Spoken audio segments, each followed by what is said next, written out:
My name is Justice Johnson, and I've been officiating for over 35 years. You'll be receiving on that end, Judge. The name of my organization is American Youth Officials Incorporated. And we've been in operation for about 14 years. And we've taken a lot of inner city youth and begun to teach them the game as far as the rules. Our number one thing when we're out here is safety. And then to administer to the fairness of the game. So we've taken a lot of inner city youth who might have done other things and once played football and brought them in and taught them how to make a couple of days earning by officiating this game and giving back to their community. And staying involved is something that they love to do.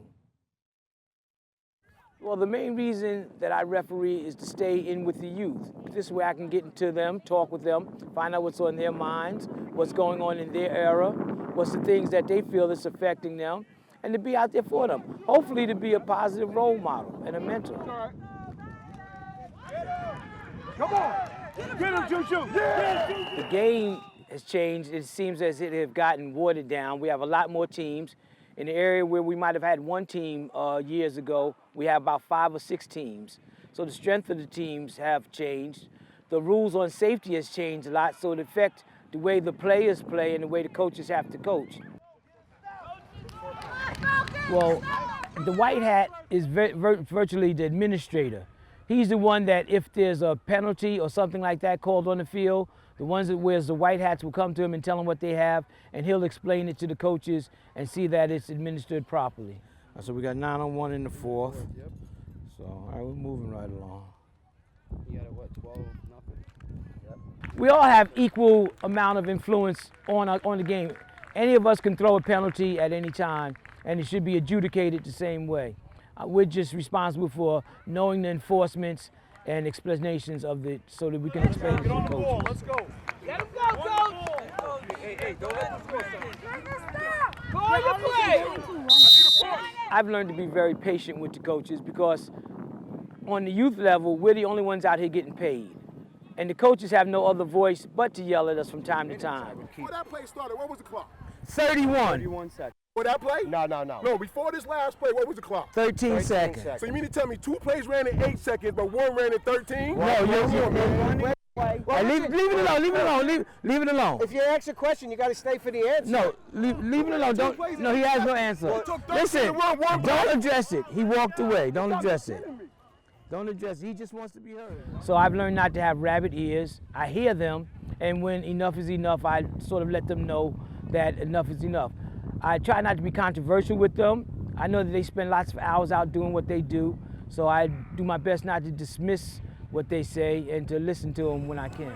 The kid clearly moved, and he put his hand on the flag, and he didn't throw the flag. He clearly moved. Coach? He clearly moved over here. Coach, I'm not going to say we're not going to miss some calls.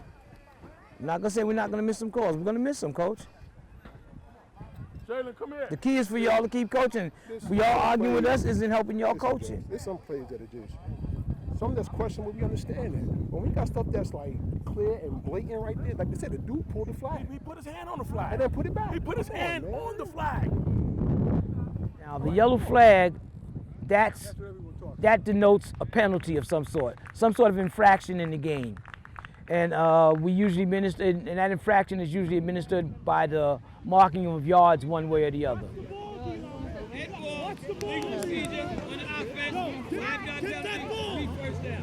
This is what we call a bean bag. We use it as a location marker. We use it for if a person goes out of bounds and we have to still go get the person, we might put it down where they went out of bounds and have to come back. If we have a fumble, we'll drop it in that area to let them know where that fumble took place. On a kick, which is change of possession, we'll drop it in that area. In case a penalty happens during that time, we might have to use that point as a point of reference. So this is basically used as a point of reference. Concussions is a big thing. We watch the head-to-head contact. Anytime a child goes down, a referee is going over to him to try to analyze what's his state. If he's conscious, if his eyes are rolling back, if it's something that we feel might have been a big head trauma, because we're not experts, but we do our best to protect them as much as we can. And all the laws and rules around it has also assisted with that. So we're patient and we stay on that. That's a point of emphasis as far as this year is concerned with the head-to-head contact and leading with the helmet. We're very vigilant on that. As far as how the game changed me, I've matured. It's taught me to be patient. I've learned the rules a lot better. I've learned to watch what I need to watch and not necessarily watch the game, which is a hard transition. For refereeing for me is a way to give back to the youth and to the game that I love.